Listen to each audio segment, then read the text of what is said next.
hello नमस्कार OLS Ahom YouTube channel आपनालोকক आंतरिक शुभेच्छा ज्ञापन करिसु मरমৰ প্ৰিয় ভিউয়াৰ্স সকল আজি আপোনালোক সকলৰ কাৰণে এটা ইম্পৰ্টেন্ট আৰু গুৰুত্বপূৰ্ণ ভিডিও লৈ আহিছো ওএলএস অहोम यूट्यूब চেনেলত গতিকে এই ভিডিওটো অলপ স্কিপ নকৰাকৈ আপোনালোকে সম্পূৰ্ণ চাব যেহেতু আপুনি থাম্বনেলটো দেখি পেলাই আমাৰ এই ভিডিওটোত আহিছে এই ভিডিওটো যদি আপোনালোকে স্কিপ কৰে তেতিয়া হলে আপোনালোকৰ বাৰ্থ সাৰ্টিফিকেটখন বনাবলৈ বহুত অসুবিধা হ'ব পাৰে যিবিলাক মানুহে বাৰ্থ সাৰ্টিফিকেট বনাব পৰা নাই 2025 বৰ্ষত কেনেকৈ বাৰ্থ সাৰ্টিফিকেট বনাব হেতু আপোনালোকক কৈ দিব বিচাৰিছো বাৰ্থ সাৰ্টিফিকেট এখন বনাবৰ কাৰণে অফিচিয়ালি এতিয়া আপোনালোকে delayed of birth certificate apply কৰিব লাগিব যাতে আপোনালোকে বাৰ্থ সাৰ্টিফিকেট বনাব পৰা নাই ডিলে হৈছে বুলি বাৰ্থ সাৰ্টিফিকেট বনাব লাগিব এই বাৰ্থ সাৰ্টিফিকেট এখন বনাবৰ কাৰণে আপোনালোকৰ নথিপত্ৰ কি প্ৰয়োজন হ'ব আৰু আপোনালোকে কেনেকৈ বাৰ্থ সাৰ্টিফিকেট এখন উলিয়াব পাৰিব 2025 বৰ্ষত কেখিনি আপোনালোকক complete guide A to Z information ইয়াতে জনাই দিম প্ৰথমে আপোনালোকক কৈ দিব বিচাৰিছো নথিপত্ৰৰ ইয়াৰ কাৰণে প্ৰয়োজন হ'ব কি এক নম্বৰত আপোনালোকৰ প্ৰয়োজন হ'ব যিজনে বাৰ্থ সাৰ্টিফিকেটখন বনাব তেওঁৰ আধাৰ কাৰ্ডৰ প্ৰয়োজন হ'ব দুই নম্বৰে তেওঁৰ পেন কাৰ্ডখনৰ প্ৰয়োজন হ'ব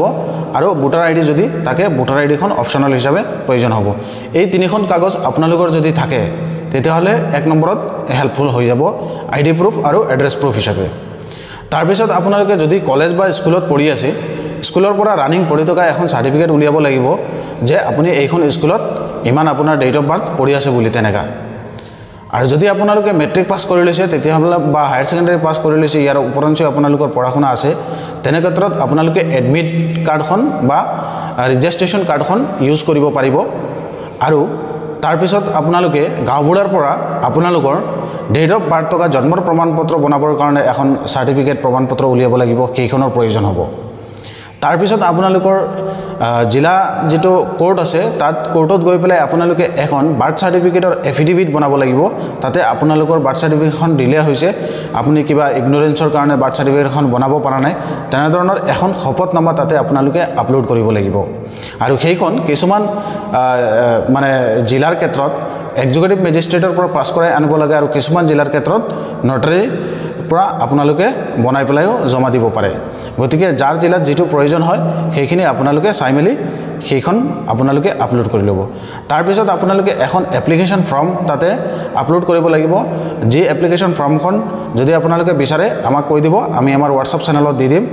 আৰু সেই এপ্লিকেশন ফৰ্মখন আপোনালোকে ভালকে ফিল আপ কৰি পেলাই তাৰ পিছত দিব লাগিব কিন্তু কিছুমান ক্ষেত্ৰত এনেকা আছে মই দেখিছো কিছুমানে এপ্লাই কৰিলে এনে ধৰণৰ এই প্ৰমাণ এইখন নিদি পেলাই সেৱা সেতু পৰ্টেল আছে পৰ্টেলত আপোনালোকে এপ্লাই কৰিব পৰা যায় গতিকে বিশেষকৈ মই যেহেতু সেৱা সেতু পৰ্টেলৰ গাইডেন্সখিনি আপোনালোক সকলোকে দেখুৱাও কিন্তু মই আপোনালোকক ক'ব বিচাৰিছো বাৰ্থ সাৰ্টিফিকেট এপ্লাই কৰিবৰ কাৰণে দুই ধৰণে এপ্লাই কৰা যায় এক নম্বৰ হ'ল ই ডিস্ট্ৰিক্ট সেৱাৰ পৰা আপোনালোকে এপ্লাই কৰিব পাৰিব যিকোনো CSC চেণ্টাৰত ভিজিট কৰি পেলাই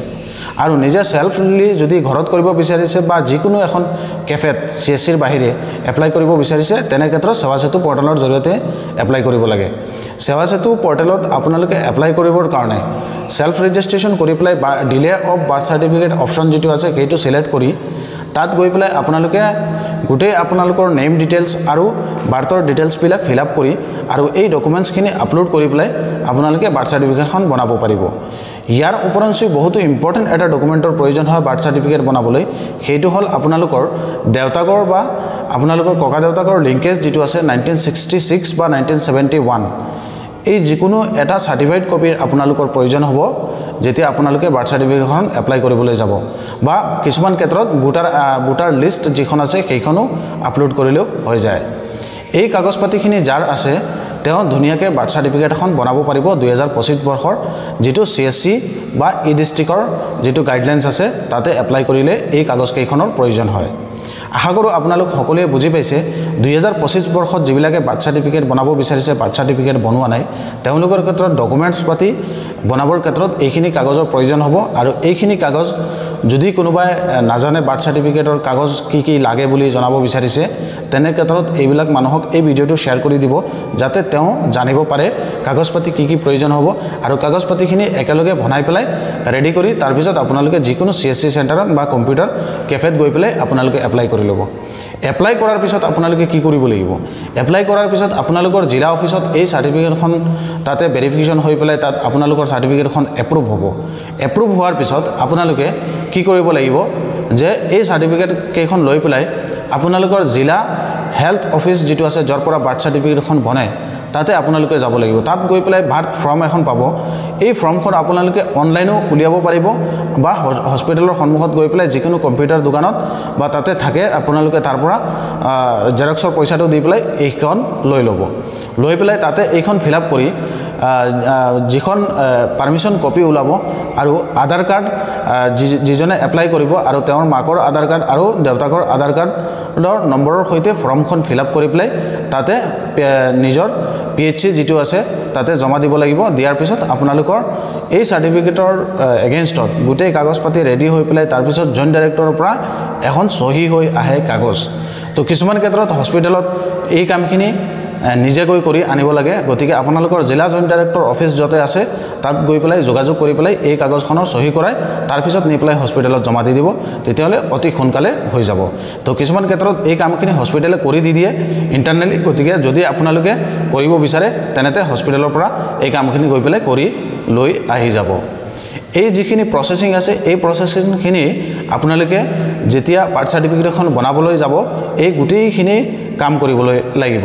এইখিনি কাম কৰিবলৈ যাওতে ইমান সোনকালে আপোনালোকে কৰিব নোৱাৰিব এইখিনি কাম লাহে লাহে ধীৰকৈ আপোনালোকে গুটেই কাগজ পাতিখিনি প্ৰথমে চাই মেলি ৰেডি কৰিব লাগিব যদি এটা স্পেলিং মিস্টেক থাকে বা কাগজ পাতি যদি উল্টাপাল্টা হয় তেনে ক্ষেত্ৰত আপোনালোকে বনাব নোৱাৰিব তো বহুতো এনেকা আছে ষ্টুডেন্ট সকলে পঢ়া-শুনাও বাদ দি দিছে তেওঁৰ তাত স্কুল সাৰ্টিফিকেট নাই ইলিটাৰেট বা যিখন পঢ়িছিলে পুৰণি সাৰ্টিফিকেট যিখন 8 পাস 7 পাস 9 পাস এনেকৈ সাৰ্টিফিকেট যিখন আছে সেই সাৰ্টিফিকেটখন যিখন স্কুলত পঢ়িছিলা সেই স্কুলৰ পৰা গৈ পেলাই যদি আপোনালোকে কাউন্টাৰ সাইন কৰাই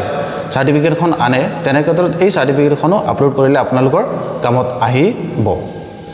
এইটো হল গুৰুত্বপূৰ্ণ ইনফৰমেশন 2025 বৰ্ষত যিবিলাকে সাৰ্টিফিকেট বনাব বিচাৰিছে বাৰ্থ সাৰ্টিফিকেট বনাব বিচাৰিছে তেওঁলোকৰ সকলোৰ কাৰণে এইটো অতি গুৰুত্বপূৰ্ণ এইখন লাগিব এই কাগজখিনি ৰেডি কৰি আপোনালোকে নিজৰ বাৰ্থ সাৰ্টিফিকেটখন বনাব পাৰিব আশা কৰো আজিৰ এই ইনফৰমেশনটো আপোনালোক সকলোৰ কাৰণে হেল্পফুল হ'ব যাতে কোনোবাই যদি এনে ধৰণৰ বাৰ্থ সাৰ্টিফিকেট বনাব বিচাৰিছে তেতিয়া হলে অতি সোনকালে এই কাগজ পাতিখিনি ৰেডি কৰি বাৰ্থ সাৰ্টিফিকেটখন বনাবৰ কাৰণে এপ্লাই কৰি দিব পাৰিব কাৰণ আজিকালি সকলো কামতে বাৰ্থ সাৰ্টিফিকেটখনৰ প্ৰয়োজন হ'ব গতিকে বাৰ্থ সাৰ্টিফিকেটখন সকলোৰে থকা প্ৰয়োজন কিছুমানৰ এনেকৈ আছে যে কাৰোবাৰ বাৰ্থ সাৰ্টিফিকেটখনৰ নামতো ভুল আছে যদি এনে ধৰণৰ কিছুমানৰ বাৰ্থ সাৰ্টিফিকেটৰ নামত ভুল হৈ আছে তেনে ক্ষেত্ৰত মোক কমেন্ট কৰি জনাব নিশ্চয় আপোনালোকক আৰু এটা ভিডিও আপোনালোকক বনাই দিম যাতে বাৰ্থ সাৰ্টিফিকেট যিখন আছে সেইখনৰ যদি আপোনালোকৰ ডকুমেন্টছ পাতিখিনি নাম ভুল থাকে কিবা এটা প্ৰবলেম থাকে তেনেকৈ আপোনালোকে বাৰ্থ সাৰ্টিফিকেটখন কাৰেকচন কেনেকৈ কৰিব এইটো যদি ভিডিও বিচাৰে আমাক কমেন্ট কৰি জনাব আমি আপোনালোকক ভিডিও বনাই দি দিম ধন্যবাদ জ্ঞাপন কৰিছো থ্যাংক ইউ নতুন আৰু এটা ভিডিওত আপোনালোক সকলোৰ লগ পাম থ্যাংক ইউ